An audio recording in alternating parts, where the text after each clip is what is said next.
గోవింద గోవింద గోవింద గోవింద.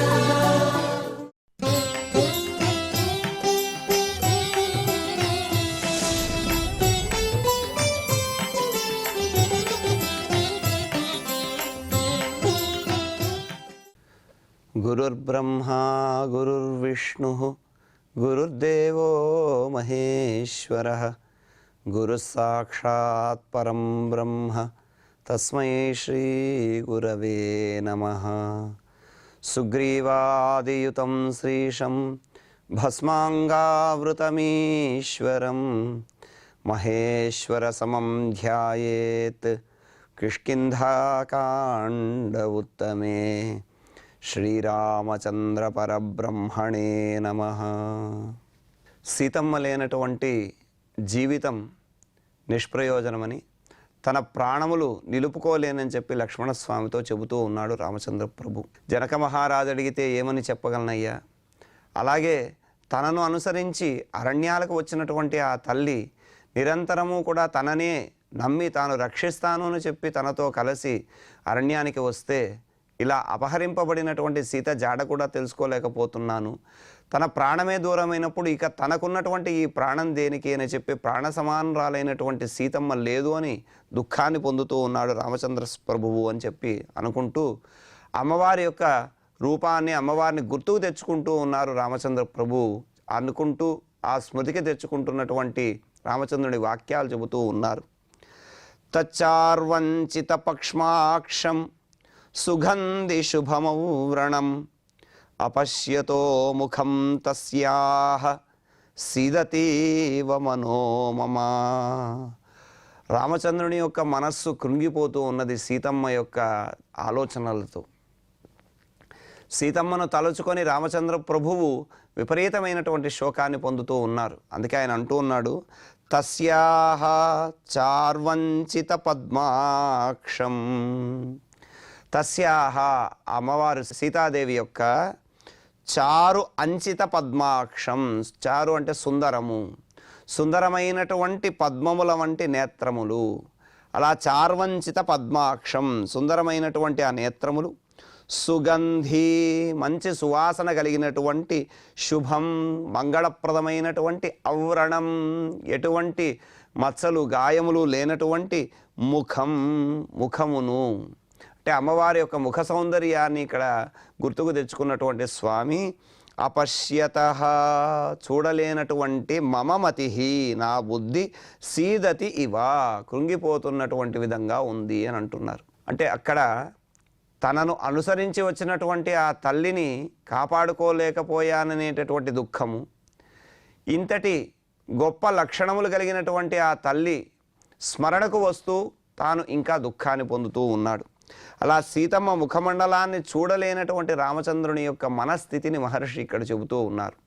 అలా చెప్తూ ఆ యొక్క ముఖము పద్మము వంటి ముఖం, చంద్రుని వంటి ముఖం కలిగినటువంటి ఆ తల్లి, అలాగే చక్కటి సువాసన, సుందరమైనటువంటి నేత్రములు, నునుపైనటువంటి శరీరము, ఇలా సీతమ్మ యొక్క వైభవాన్ని, సీతమ్మ యొక్క స్మరణ రామచంద్ర ప్రభువుకు దుఃఖాన్ని కలిగిస్తూ ఉన్నది. మంగళప్రదమైనటువంటి సీతమ్మ ముఖాన్ని తలుచుకొని ఇక్కడ చంద్రునితో సమానంగా ప్రకాశిస్తూ ఉన్నటువంటి ఆ సీతమ్మ ముఖాన్ని తలుచుకుంటే చాలట ఆయనకు విపరీతమైనటువంటి శోకం కలుగుతున్నది. అలా కలుగుతూ క్లేశం తెలియకుండా, ఎందుకంటే మహాసాధ్వి అయినటువంటి ఆ తల్లి తనకు క్లేశం తెలియకుండగా ఈ అరణ్యంలో ఉన్నటువంటి కష్టాలు అనుభవిస్తూ కూడా చక్కగా మాట్లాడేటటువంటిది. అలా చక్కగా మాట్లాడేటటువంటి ఆ సీతమ్మ ముఖము చూడలేకపోతే ఏ విధంగా నేను జీవించగలను అని అంటూ ఉన్నాడు.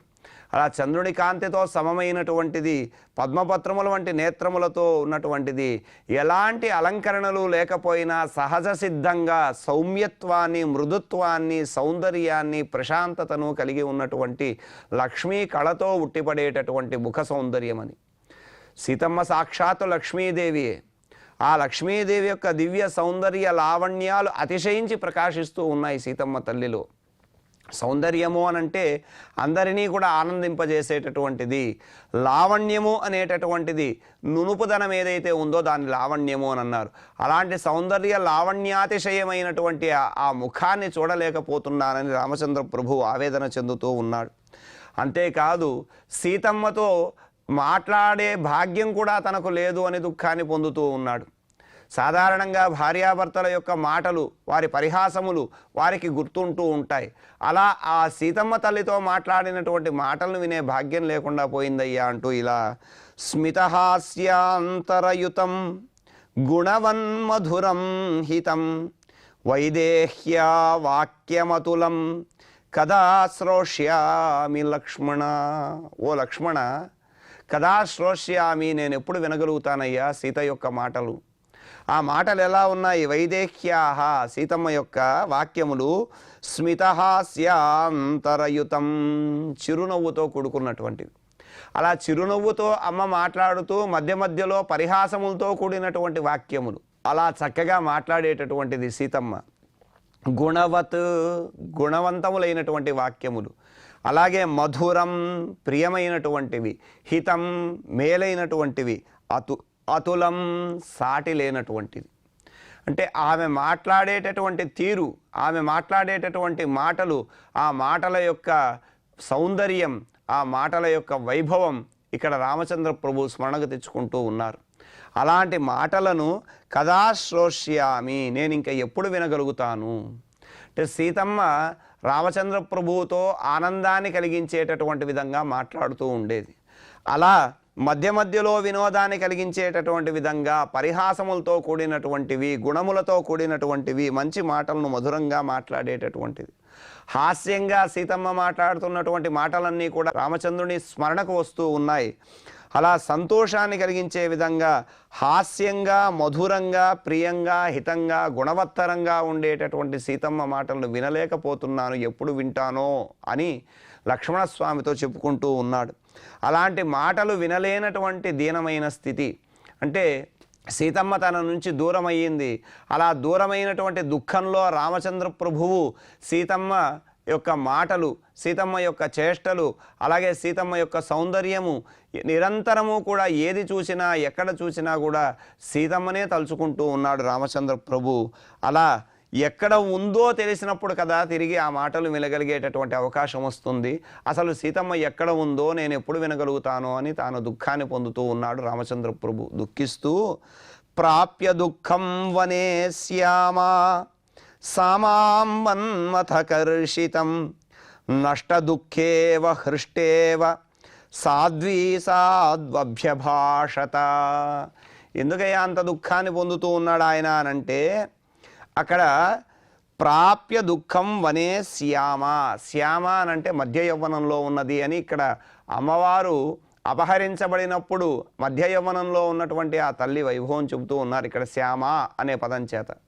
శ్యామ మధ్య యవ్వనంలో ఉన్నటువంటి సాధ్వి, ఉత్తమ గుణ సంపన్నురాలైనటువంటి సీత వనే దుఃఖం ప్రాప్య, తనతో పాటు అరణ్యవాసానికి వచ్చింది.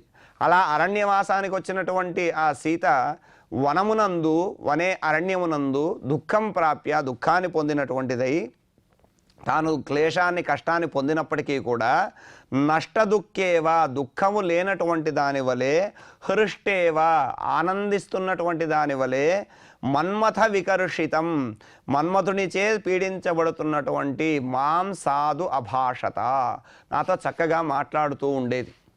అంటే తాను ఎంత కష్టాన్ని పొందినా ఆ కష్టాన్ని బయటకు తెలియనీయకుండగా నిరంతరము కూడా ఆనందాన్ని కలిగించేటటువంటి విధంగా నాతో మాట్లాడుతుండేదయ్యా లక్ష్మణ.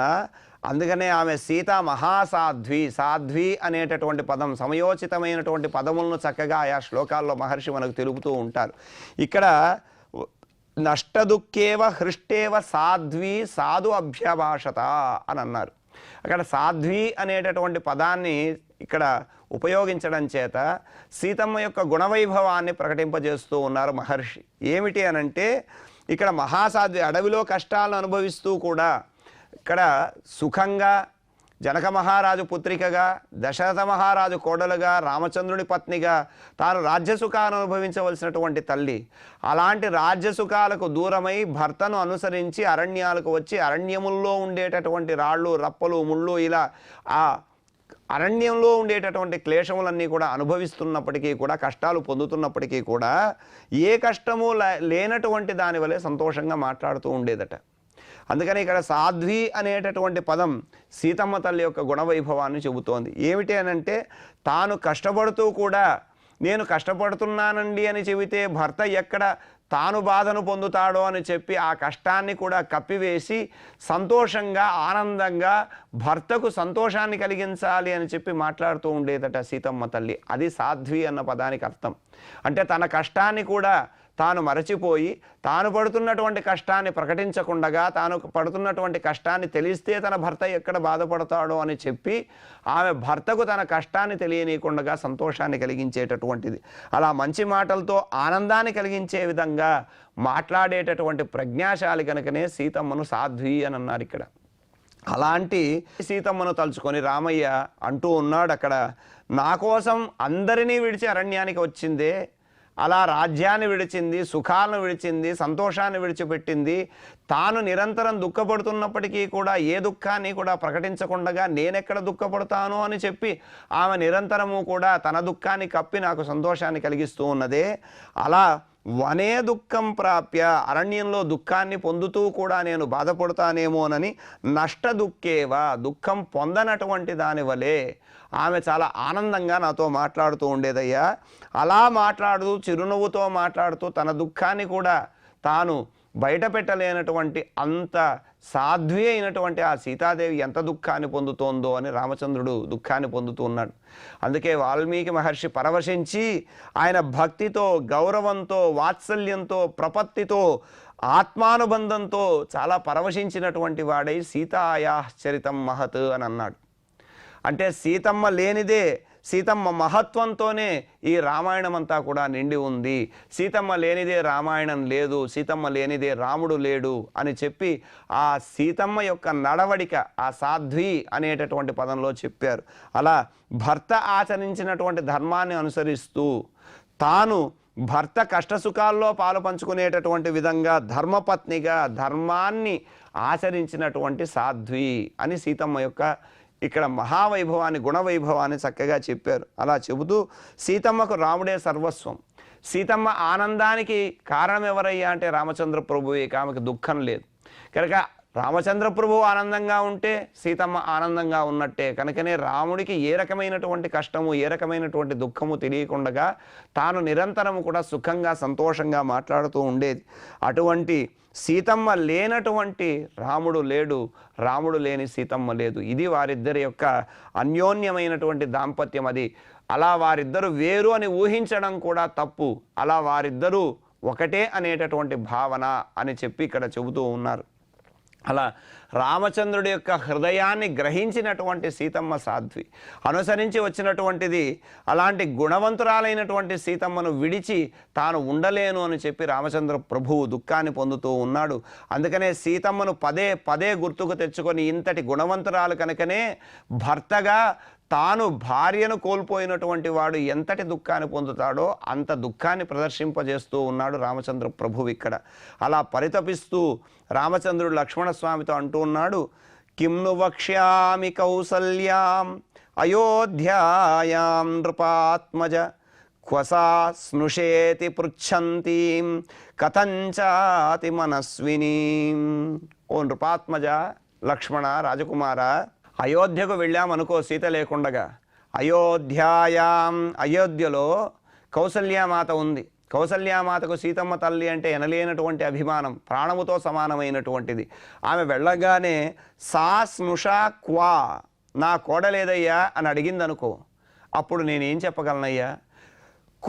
కథం, ఎలా ఉన్నది, నా కోడలు ఎక్కడుంది అని అడిగితే, ఇది పృచ్ఛంతీం అని అడిగితే, మనస్వినీం కౌసల్యాం, ఉత్తమమైనటువంటి మనస్సు కలిగినటువంటి ఆ కౌసల్యాదేవి కిమ్ను వక్ష్యామి, ఆమెకి నేనేం చెప్పగలను అన్నాడు. ఇక్కడ మనస్వినీం అనేటటువంటి ఒక పదం, ఆ మనస్వినీం అనేటటువంటి పదము కౌసల్యామాత యొక్క గొప్పతనాన్ని, పవిత్రతను, మాతృత్వాన్ని చక్కగా తెలియజేసేటటువంటిది. కాబట్టి సీత లేకుండా వనవాసం పూర్తి చేసుకుని అయోధ్యకు వెడితే జనక మహారాజుకు సమాధానం చెప్పలేను. ఇక్కడ తల్లి అయినటువంటి కౌసల్యాదేవి అడుగుతుంది, నా కోడలు ఏదయ్యా, నా కోడలు ఎలా ఉంది, ఎక్కడ ఉంది అని అడిగితే ఎవడో రాక్షసుడు అపహరించాడని ఆమెకు ఎలా చెప్పమంటావయ్యా? అసలు ఆమెకు చెప్పగలనా ఆ మాట నేను? రాక్షసుడు అపహరించాడు అని తెలిసి సీతమ్మ లేదు అని తెలిస్తే, ప్రాణంతో సమానమైనటువంటి ఆ సీత లేదని తెలిస్తే నా తల్లి ప్రాణాలు విడిచిపెట్టేస్తుందేమో. కాబట్టి అయోధ్యకు నేను రాను, నేను అరణ్యాల్లోనే ఉంటానంటూ కౌసల్యామాతకు సీత అంటే ప్రాణం గనక కౌసల్యామాతకి ఏమని చెప్పగలనయ్యా లక్ష్మణ అని చెప్పి అంటూ ఉన్నాడు. ఇక్కడ గాఢమైనటువంటి ప్రేమాభిమానాలు కలిగినటువంటి ఆ భార్యాభర్తలు వియోగాన్ని పొందితే ఆ దుఃఖము ఎలా ఉంటుందో ఆ దుఃఖాన్ని పొంది తాను అనుభవిస్తూ అలా దుఃఖాన్ని పొందుతారు అని లోకానికి తెలియజేస్తూ ఉన్నాడు రామచంద్ర ప్రభువు. ఆ విధంగా సీతమ్మ లేకుండగా వనవాసం పూర్తి చేసుకొని అయోధ్యకు వెళ్ళడం అంటూ ఉండదు. సీతమ్మ దొరికితేనే అయోధ్య, లేకపోతే అయోధ్యావాసం నాకు అక్కర్లేదయ్యా అని చెప్పంటూ, మరి నువ్వు కూడా అయోధ్యకు వెళ్లకుండా ఉండిపోతావేమో అలా అంటూ ఆయన అనుకుంటూ ఉన్నాడు. నీవు అయోధ్యకు వెళ్ళిపో. గచ్చ లక్ష్మణ పశ్యత్వం భరతం భ్రాతృవత్సలం నక్యహం జీవితుం శక్తః తామృతే జనకాత్మజాం. ఆయన అంటున్నాడు ఇక్కడ, లక్ష్మణ నీవు వెళ్ళిపో, నీవు అయోధ్యకు వెళ్ళు. గచ్చత్వం త్వం గచ్చ, నీవు వెళ్ళు. అక్కడికి వెళ్ళి భ్రాతృవత్సలం భరతం పశ్య, సోదరులంటే అభిమానం కలిగినటువంటి భరతుణ్ణి చూడు. అహం తాం జనకాత్మజామృతే, నేను ఆ సీతమ్మ లేకుండగా జీవితం నశక్తహి, జీవించడానికి శక్తి లేనటువంటి వాడను. అంటే సీతమ్మ లేకపోతే ఇక తన ప్రాణములు అక్కర్లేదు అని చెప్పి రామచంద్ర ప్రభువు చెప్పేస్తూ ఉన్నాడు. అందుకే నువ్వు అయోధ్యకు వెళ్ళిపో అన్నాడు లక్ష్మణస్వామిని. అలా అంటూ ఇక్కడ సీతమ్మ పట్ల ఉన్నటువంటి అధికమైనటువంటి అనురాగం చేత రామచంద్రుడికి తాను అరణ్యాల్లోనే ఉండిపోతాను, సీతమ్మ కనిపించేంత వరకు కూడా, సీతమ్మ కనపడకపోతే అరణ్యాల్లోనే ఒంటరిగా సంచరిస్తూ తన ప్రాణాలైనా విడిచేస్తాను తప్ప అయోధ్యకు రాను, సీతమ్మ లేని అయోధ్యకు నేను రాను అని చెప్పి అంటున్నాడు. ఎందుకంటే ఎవరైనా అయోధ్యలో సీత ఏదయ్యా అని అడిగితే వాళ్ళకి ఏమని చెప్పమంటావు? కౌసల్యామాతకి ఏం చెప్పాలి, జనక మహారాజుకి ఏం చెప్పాలి? అక్కడ ఎవరైనా అడిగి నీ ప్రియమైనటువంటి భార్య సీతమ్మ ఎక్కడా అనంటే వారికి మొహం ఎలా చూపించాలి? కాబట్టి నేను అయోధ్యకు రానయ్యా అని చెప్పి అయోధ్యకు రావడం కంటే కూడా అరణ్యంలోనే జీవిస్తూ ఉంటాను, ఒంటరిగా ఉంటాను అని చెప్పని అంటున్నాడు. ఎందుకంటే సీతమ్మదేవి యొక్క పద్మముల వంటి నేత్రములు కనిపిస్తూ ఉన్నాయి. అలాగే ఆమె మాటలను జ్ఞప్తికి తెచ్చుకుంటూ ఉన్నాడు. సీత లేనటువంటి అయోధ్య తనకు అయోధ్య కాదు. ఏ విధంగా అయితే సీతమ్మ రాముడు లేనటువంటి చోటు, రాముడికి దూరమైనటువంటి చోటు అయోధ్య కాదనుకున్నదో, అలాగే రామచంద్ర ప్రభువు కూడా అంటూ ఉన్నాడు, సీత లేనటువంటి అయోధ్య నాకు అక్కర్లేదు, ఉంటే సీతమ్మతో అయోధ్యకు వస్తానంటూ ఉన్నాడు. అలా సీతను విడిచి నేను బ్రతకలేను అని చెప్పని అంటున్నాడు. ఎందుకయ్యా ఇంత అనంటే తన యొక్క సుఖాన్ని కూడా లక్ష్య పెట్టకుండగా రామచంద్ర ప్రభువు సుఖంగా ఉండాలి అని చెప్పి భర్తను ఆశ్రయించడము, భర్తను అనుసరించడము, భర్తను సేవించడమే ధర్మంగా కలిగి ఉన్నటువంటి గుణవంతురాలైనటువంటి సీతమ్మ నన్ను విడిచిపెట్టకుండగా, రాజ్యం పోయింది కదా రామచంద్రుని విడిచిపెట్టేద్దాము అని అనుకోకుండగా రామచంద్రుని అనుసరించి చక్కగా అరణ్యానికి వచ్చి నన్ను సేవిస్తూ ఉత్తమమైనటువంటి భార్యాధర్మాన్ని ఆచరించిందే. అలాంటి సీతమ్మ తాను అపహరించబడితే నేను సీత లేకుండగా అయోధ్య నగరానికి వచ్చి ఏమని చెప్పమంటావయ్యా అని చెప్పంటూ ఆయన విపరీతంగా దుఃఖిస్తూ తిరిగి లక్ష్మణస్వామిని అయోధ్యకు వెళ్ళిపోమన్నాడు. ఇక్కడ ఈ సన్నివేశాన్ని చూస్తే రామచంద్ర ప్రభువు సనాతనుడైనటువంటి శ్రీ మహావిష్ణువు కదా, పరంధాముడు తాను అవతరించాడు కదా. మరి పరంధాముడు ఇక్కడ అవతరించినటువంటి వాడు కామక్రోధాది దౌర్బల్యాలకు లోనైనటువంటి వాడిగా కనిపిస్తూ ఉన్నాడే. ఆయన సీత కోసం పరితపించడం ఏమిటి, ఆయన దుఃఖాన్ని పొందడం ఏమిటి, నేను అరణ్యంలో ఉంటా ప్రాణాలు విడిచిపెట్టేస్తా అని చెప్పడం ఏమిటి, అలాగే దీనత్వంతో దీనమైనటువంటి పలుకులు పలకడం ఏమిటి, మహాపరాక్రమశాలి అయినటువంటి వాడు ధనుర్బాణములు చేతబడితే ఆయన కస్య బిభ్రతి దేవాశ్చ జాతరోషస్య సంయుగే అని చెప్పి ఆయన గనక కోపగిస్తే దేవతలు సైతం గడగడ వణికిపోతారే. అంతటి మహాపరాక్రమవంతుడు దీనుడై సీత లేకపోతే అరణ్యాల్లో ఒంటరిగా ఉండి ప్రాణాలు విడిచేస్తానని చెప్పి అంటూ ఉన్నాడు. అలా పోనీ ఎవరితో అంటున్నాడు? లక్ష్మణస్వామితో అంటున్నాడు. మరి లక్ష్మణుడు కూడా భార్యను విడిచిపెట్టి అరణ్యాలకు వచ్చాడు. తనకన్నా వయసులో చిన్నవాడు, తన యొక్క దుఃఖాన్ని, దీనత్వాన్ని తనకంటే వయసులో చిన్నవాడైనటువంటి వాడికి చెప్పుకుంటూ ఉన్నాడు. ఇలా రామచంద్ర ప్రభువు యొక్క ఆ దీనమైనటువంటి స్థితి, ఏది చూసినా, ఏది మాట్లాడినా, ఎక్కడ చెప్పినా అంతా సీతమ్మ గురించే మాట్లాడుతూ ఉన్నాడు. సీతమ్మే కనిపిస్తోందంటున్నాడు.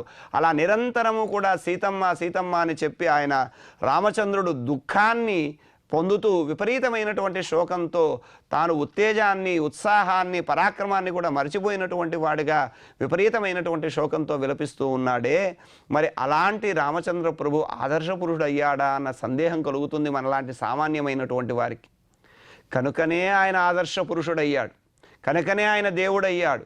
ఎందుకంటే దేవుడి యొక్క ఆ వ్యవహారం ఎలా ఉంటుందంటే వింతగా కనిపిస్తుంది.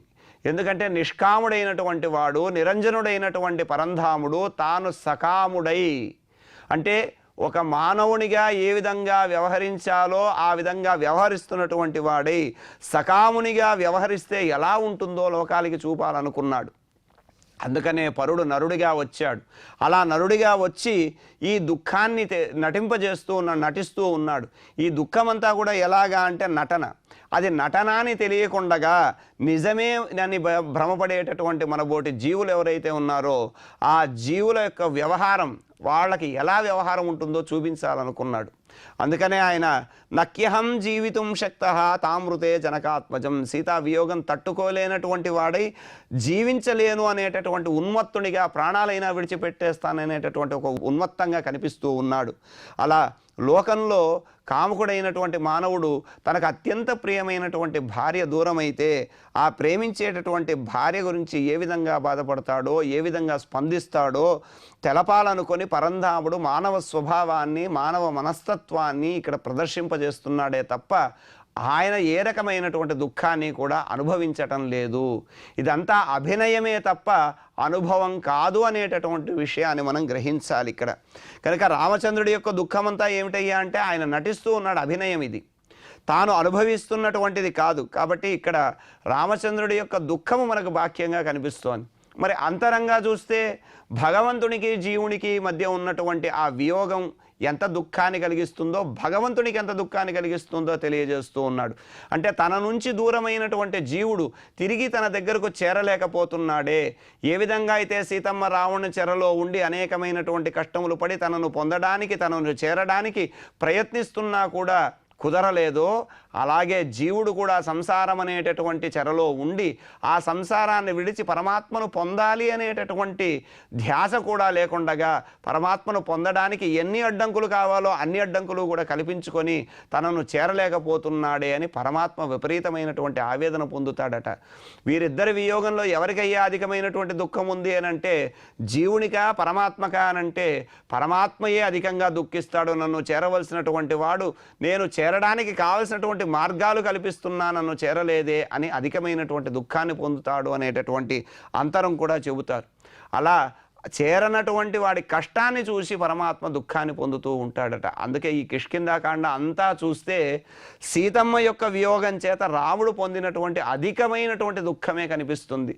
అంతటి గుణవంతురాలు, సాధ్వీమణి, అంతటి గొప్ప శుభ లక్షణాలు కలిగి ఉన్నటువంటి ఆ తల్లి తన నుంచి దూరం అయ్యిందే, తనను అనుసరించి వచ్చినటువంటి ఆ సీతమ్మ ఈ విధంగా కష్టాలు పాలయ్యిందే అని ఆ కష్టాలను తలుచుకొని రామచంద్ర ప్రభు దుఃఖాన్ని పొందుతున్నటువంటి వాడిగా కనిపిస్తాడు. అలా పరంధాముడు దుఃఖాన్ని అభినయం చేస్తున్నాడే తప్ప అనుభవం కాదు అని మనం గ్రహించాలి. ఈ విధంగా దుఃఖాన్ని పొందుతూ ఉన్నాడు రామచంద్ర ప్రభువు అని అతి విస్తారంగా మహర్షి ఆ వసంత ఋతువులో, అలాగే ఆ వసంతంలో ఉండేటటువంటి మలయమారుతములు, పంపామారుతములు, తర్వాత పంపా తీరంలో ఉన్నటువంటి సుందరమైనటువంటి దృశ్యములు, అలాగే అక్కడ ఉన్నటువంటి పక్షుల యొక్క కూజితములు, అలాగే నెమళ్ళ యొక్క నాట్యములు, వికసించినటువంటి పుష్పముల యొక్క సౌందర్యము, పర్వతముల యొక్క సౌందర్యము, వీటిని అన్నింటినీ కూడా చూసి సీతమ్మ పదే పదే గుర్తుకు వచ్చి అపహరించబడినటువంటి ఆ సీతమ్మను తలుచుకుంటూ రామచంద్ర ప్రభు చాలా దుఃఖాన్ని పొందుతూ ఉన్నాడు. అలాంటి ఆ అన్యోన్యమైనటువంటి దాంపత్యం, ఒకరి పట్ల ఒకరికి ఉన్నటువంటి ప్రేమానుభావం, ప్రేమానురాగములు, ఆ ప్రేమానురాగముల చేత రామచంద్ర ప్రభు అధికమైనటువంటి దుఃఖాన్ని పొందుతున్నారు. ఎందుకంటే రామచంద్రుని యొక్క ఆత్మ సీతమ్మ, సీతమ్మ యొక్క ఆత్మ రామచంద్ర ప్రభువు. ఒకరిని విడిచి ఒకరు ఉండలేనటువంటి స్థితి. ఇంత వియోగంలో కూడా పరస్పరము వారిద్దరూ కూడా అధికమైనటువంటి అన్యోన్యత చేత దగ్గరగానే ఉన్నారు. అది దాంపత్యం అంటే. ఆ దాంపత్యాన్ని తెలియజేసేటటువంటిదే రామాయణం. భార్యాభర్తలు ఎలా మెలగాలో తెలియజేసేటటువంటిది రామాయణం. భార్య పట్ల భర్తకు, భర్త పట్ల భార్యకు ఉండవలసినటువంటి అభిమానము, విశ్వాసము, వారిద్దరి యొక్క ఆలోచనలు ఏ విధంగా ఉండాలో తెలియజేసేటటువంటిది రామాయణం. కనుకనే రామాయణం అనేటటువంటిది మనకు జీవితంలో నిత్యము కూడా అనుసరించవలసినటువంటిది. అది అమ్మవారి యొక్క నడవడిక, రామచంద్రుడి యొక్క నడవడిక, వారి యొక్క వ్యవహారం ద్వారా మనం కూడా ఎలా వ్యవహరించాలో రామాదివత్ వర్తితవ్యం అని అన్నారు. రాముడి వలె నడవాలి. కనుక రామాయణం చదవడం అనేటటువంటిది బాల్యం నుంచే అభ్యాసం కావాలి. ఎప్పుడో మనకు వయసు అయిపోయిన తర్వాత చదువుతామనుకుంటే దానివల్ల ప్రయోజనం లేదు. చాలా గుణములు దీని నుంచి మనం నేర్చుకోవాలి. అలాగే సమాజంలో భార్యాభర్తల మధ్య ఉన్నటువంటి అన్యోన్యత ఏ విధంగా ఉండాలి, ఒకసారి వివాహమైన తరువాత ఆ వివాహమైనటువంటి దంపతులిద్దరూ కూడా చిరకాలము వారి జీవితాంతము కూడా ఏ విధంగా పరస్పరము అన్యోన్యంగా ఒకరికొకరు చక్కగా మాట్లాడుకుంటూ ఒకరికొకరు చక్కగా ఆనందంగా ఏ విధంగా జీవితాన్ని గడపాలో ఈ రామాయణం మనకు నేర్పిస్తుంది. అలాంటి అన్యోన్యమైనటువంటి దాంపత్యాన్ని గురించి తెలియజేసేటటువంటిదే వీరిద్దరి మధ్య ఉన్నటువంటి వియోగం తప్ప రామచంద్ర ప్రభువు తాను ఉన్మాదుడై ఈ విధమైనటువంటి దుఃఖాన్ని పొందటం లేదు. సీతమ్మ తల్లి యొక్క శుభ లక్షణాలను మనం చెప్పుకున్నాం. దశరథ మహారాజు కుదిర్చినటువంటి వివాహం అని చెప్పి రామచంద్రుడు సీతమ్మ మీద అభిమానాన్ని పెంచుకుంటే సీతమ్మ తన యొక్క గుణగణముల చేత రామచంద్రుడి యొక్క మనసును చూరుకున్నది. కనుక అంతటి గుణవంతురాలైనటువంటి సీతా మహాసాధ్వి తన నుంచి దూరమైందని ఆమె పొందుతున్నటువంటి కష్టాన్ని తలుచుకొని రామచంద్ర ప్రభు దుఃఖిస్తూ ఉన్నాడు. ఇలా వారిద్దరి మధ్య కూడా సీతారాముల మధ్య ఉన్నటువంటి అనురాగము, ఆ అనురాగమే దుఃఖంగా మారి రామచంద్ర ప్రభు పడుతున్నటువంటి వేదన, ఆ వేదనను తెలియజేసేటటువంటి శ్లోకాలను మనం చక్కగా పారాయణ చేసుకుందాం. తచ్చార్వంచిత పక్ష్మాక్షం సుగంధి శుభమౌరణం అపశ్యతో ముఖం తస్యాః సీదతీవ మనోమమ స్మితహాస్యాంతరయుతం గుణవన్మధురం హితం వైదేహ్యావాక్యమతులం కదా శ్రోష్యామి లక్ష్మణ ప్రాప్య దుఃఖం వనే శ్యామా సామాం మన్మథకర్షితం నష్టదుఃఖేవ హృష్టేవ సాధ్వీ సాధ్వభ్యభాషత కిం ను వక్ష్యామి కౌసల్యాం అయోధ్యాయాం నృపాత్మజ క్వ సా స్నుషేతి పృచ్ఛంతీం కథంచాతి మనస్వినీం గచ్చ లక్ష్మణ పశ్యత్వం భరతం భ్రాతృవత్సలం నక్యహం జీవితుం శక్తః తామృతే జనకాత్మజాం ఇతి శ్రీమద్ రామాయణే ఆదికావ్యే కిష్కింధాకాండే ప్రథమ సర్గే పంచశ్లోకాః. ఈ విధంగా సీతారాముల యొక్క పరస్పరమైన అన్యోన్య దాంపత్య వైభవాన్ని తెలియజేసేటటువంటి శ్లోకాలను చక్కగా పారాయణ చేసుకున్నాం. ఇప్పుడు ఈ కార్యక్రమాన్ని క్షమాప్రార్థనాదులతో మంగళాంతంగా పరిపూర్ణం చేసుకుందాం. యదక్షర పదభ్రష్టం మాత్రాహీనం చ యద్భవేత్ తత్సర్వం క్షమ్యతాం దేవ నారాయణ నమోస్తుతే.